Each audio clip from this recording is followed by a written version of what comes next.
what you're seeing is a shift away from those concerns and more towards carbon capture, which is a it can be monetized by the corporations and exploited without seeing any real benefit on the ground, and also geoengineering solutions, which I oppose. And if you look at the kind of geoengineering solutions that are being pushed, it tends to be the people who are pushing them also have IP rights, in other words, patent rights in a lot of those technologies, and there is definitely an optic of self-interest and a self-serving commitment.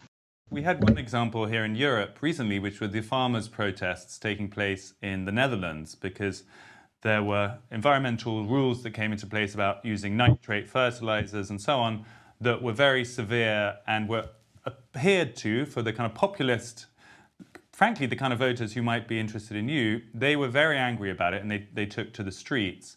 And there was this sense that the environmental policy wasn't actually paying attention to ordinary people's economic reality. Did you observe that? And where would you stood on that?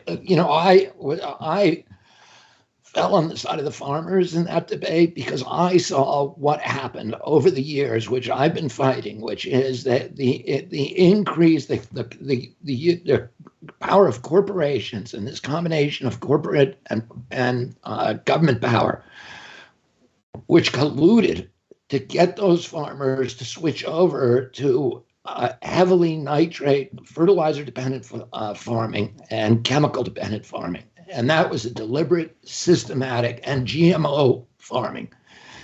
And that was deliberate, it was purposeful and systematic. And so once you get all of those farmers to switch to hydrocarbon-based fertilizers and to monocultures, then you say, okay, those things are bad, and now we're going to shut you all down. So that is what happened. And, I had a long conversation on my podcast about this issue with Vandana Shiva, who felt the same way, took the same position I did, that this is a bait and switch, this is a way of destroying the small farmers. And if we want to have democracy, we need a broad ownership of our land by a wide variety of yeoman farmers, each with a stake in our system.